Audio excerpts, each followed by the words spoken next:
রাত গভীর, গাজার আকাশে আগুনের লেলিহান শিখা।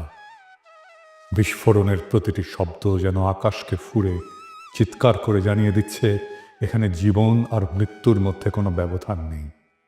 ধ্বংসস্তূপের নিচে চাপা পড়া মানুষের আর্তনাদ বাতাসে মিশে গেছে।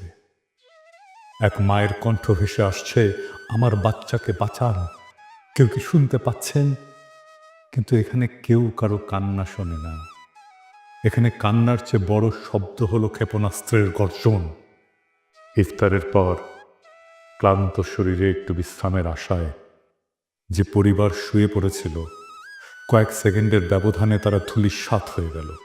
একটি শিশুর ছোট্ট হাত ধ্বংসস্তূপের নিচ থেকে বেরিয়ে আছে, কিন্তু তার শরীরের আর কোনো অংশ নেই। এটা যুদ্ধ না, এটা নিছক প্রতিরোধের বিরুদ্ধে লড়াই না, এটা একপাক্ষিক গণহত্যা। ইসরায়েল এবং হামাসের মধ্যে যুদ্ধবিরতি বলবৎ ছিল। বিশ্ব আশায় ছিল হয়তো কিছুটা শান্তি আসবে, কিন্তু শান্তি আসেনি, বরং নতুন রক্তপাত শুরু হলো।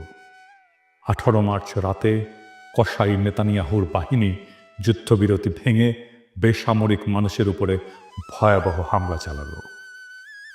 এক রাতে 400 জনের বেশি মানুষ শহীদ হলো, যাদের মধ্যে অধিকাংশই নারী, শিশু, বৃদ্ধ। যুদ্ধবিরতি নয়, বরং সেখানে আবারও নির্বিচারে বিমান হামলা চালানো হলো। এক ফিলিস্তিনি সাংবাদিক বললেন, আমি ধ্বংসস্তূপের নিচে লাশের সারি দেখেছি। কিছু লাশ এতটাই ছিন্ন ভিন্ন যে চেনার উপায় নেই। একটা শিশুর কেবল মাথাটুকু খুঁজে পাওয়া গেছে। এটি কি কোনো সভ্যতার পরিচয় বহন করে? গাজার শিশুরা কোথায় যাবে? সমস্ত শিশুর স্বপ্ন এখানে এক ধ্বংসস্তূপ। একটা শিশু নাম আমাল, তার পুরো পরিবার গতরাতে একসাথে ইফতার করেছিল। সে খুব খুশি ছিল, কারণ তার বাবা বলেছিল, যুদ্ধ শেষ হলে তোমার পছন্দের খেলনাটা এনে দেব। সেই রাতেই এক বোমা এসে তাদের ঘরটাকে মাটির সাথে মিশিয়ে দিল। আমাল বেঁচে আছে, কিন্তু তার বাবা মা নেই। তার ছোট ভাইটি তার হাত ধরে শুয়েছিল, কিন্তু এখন সে নিথর। গাজার প্রতিটি শিশুই এখন এতিম। তারা আর বাবা মায়ের গল্প শুনবে না, তারা আর স্কুলে যাবে না, তারা আর খেলতে পারবে না। তাদের জীবন এখন একটাই, জীবন থেকে পালাও। এই বর্বরতা কি প্যারিসে ঘটলে বিশ্ব চুপ থাকতো? আর যদি লন্ডন, নিউ ইয়র্ক বা প্যারিস, বার্লিনে এমন একটা হামলা হতো, তাহলে কি বিশ্ব এতটাই নিশ্চুপ থাকতো? যদি প্যারিসের শিশুদের উপরে বোমা ফেলা হতো, তাহলে কি জাতিসংঘ শুধু নিন্দা প্রকাশ করত? যদি ওয়াশিংটনের হাসপাতাল ধ্বংস হয়ে যেত, তাহলে কি বিশ্ব চুপ থাকতো? যদি লন্ডন শহরে একটা স্কুলে 300 শিশু নিহত হতো, তাহলে কি বিশ্ব উদ্বেগ প্রকাশ করেই থেমে যেত? না, তখনই বিশ্ব মানবতা জেগে উঠত, তখনই জাতিসংঘ চিৎকার শুরু করত। কিন্তু যেহেতু এই হত্যাযজ্ঞ গাজায় হচ্ছে, তাই বিশ্বের বিবেক ঘুমিয়ে আছে। কিন্তু এই নীরবতা কি চিরকাল থাকবে? একজন বাবা তার মৃত সন্তানের নিথর দেহের পাশে বসে আছে। শিশুটির হাতে আঁকা ছিল একটা ছবি, একটা সূর্য, একটা ঘর আর একটা ছোট্ট পরিবার। কিন্তু সেই ঘর এখন ধ্বংস হয়ে গেছে। সেই বাবা এখন নিঃস্ব। তার চোখ দিয়ে অশ্রু ঝরছে না, কারণ গাজার মানুষ এত কেঁদেছে যে তাদের চোখের পানিও শুকিয়ে গেছে। তিনি শুধু একটাই প্রশ্ন করেছেন, কবে থামবে এই গণহত্যা? ইসরায়েল কি চায়? ইসরায়েল জানে তারা যত বেশি ফিলিস্তিনিদের হত্যা করবে, তত সহজ হবে তাদের দখলদারি। প্রথমে তারা ফিলিস্তিনিদের জমি কেড়ে নিল, তারপর তাদের ঘরবাড়ি ধ্বংস করলো, তারপর তাদের খাদ্য পানি বন্ধ করলো। এখন তারা একে একে হত্যা করছে, যাতে কেউ বেঁচে না থাকে। এটা ধ্বংসের একটা পরিকল্পিত নীতি। এটাকেই বলে এথনিক ক্লিনজিং। ফিলিস্তিন মুক্ত না হলে মানবতা মুক্ত নয়। গাজা পুড়ছে, কিন্তু শুধু গাজা নয়, এই আগুন একদিন পুরো বিশ্বকে গ্রাস করবে।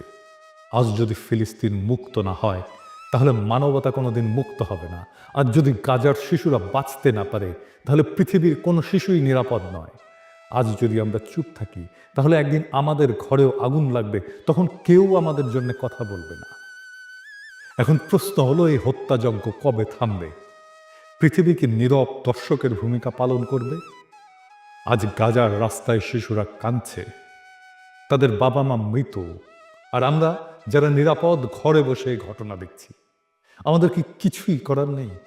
অন্তত কণ্ঠ তো তোলা যায়। বিশ্বজুড়ে সাধারণ মানুষ সোচ্চার হচ্ছে, কারণ গাজার মানুষ শুধু একটা জিনিস চায়, জীবন। গাজার আকাশে আজও আগুনের গোলা উড়ে বেড়াচ্ছে। বাচ্চারা যখন মায়ের কোল জড়িয়ে ধরে কাঁদছে, তখন ইসরায়েলের যুদ্ধ বিমান তাদের ঘরগুলো একের পর এক মাটিতে মিশিয়ে দিচ্ছে। এই নৃশংসতা কেবল গাজার বিরুদ্ধে নয়, একটা মানবতার বিরুদ্ধে নৃশংসতা, এটা মানবতার বিরুদ্ধে এক নির্মম অপরাধ। তাই আজ যারা আমার এই এপিসোডটি দেখছেন, তাদের সকলেরই মনে রাখা উচিত, গাজার মানুষ আজ আমাদের সাহায্যের জন্য চেয়ে আছে। আমরা কি চুপ থাকবো, নাকি তাদের পাশে দাঁড়াবো? পৃথিবীর বিবেক কি জাগবে, নাকি আরো হাজারো শিশু ধ্বংসস্তূপের নিচে চাপা পড়বে নিঃশব্দে? মাহমুদ নামের এক ছোট্ট ছেলেকে উদ্ধারকারী দল ধ্বংসস্তূপ থেকে বের করেছিল। তার নিথর দেহের পাশে ছিল একটা স্কুল ব্যাগ। ব্যাগের ভেতরে লেখা একটা ছোট্ট চিঠি, আম্মু, যুদ্ধ কখন শেষ হবে? আমি কি বড় হতে পারবো? আমি ডাক্তার হতে চাই। এই চিঠির উত্তর কে দেবে? ইসরায়েল, আমেরিকা, জাতিসংঘ, নাকি সেই বিশ্ব যারা শুধু চোখ বন্ধ করে রাখে? মাহমুদ আর বড় হবে না। গাজার ফাতেমা আর কখনো লাল জামা পরবে না। এই ধ্বংসস্তূপের নিচে চাপা পড়েছে শুধু গাজার মানুষ নয়, চাপা পড়েছে বিশ্ব মানবতা। যদি আজ ফিলিস্তিন মুক্ত না হয়, তবে পৃথিবীর কোনো মানুষই মুক্ত নয়। যদি এক জাতিকে নিশ্চিহ্ন করা যায়, যদি শিশুদের নির্বিচারে হত্যা করা যায়, যদি কারো ভূখণ্ড দখল করে পুরো একটা জনগোষ্ঠীকে শরণার্থী বানিয়ে ফেলা যায়, আর বিশ্ব কিছুই না বলে, তবে সেই বিশ্বে একদিন কেউ নিরাপদ থাকবে না।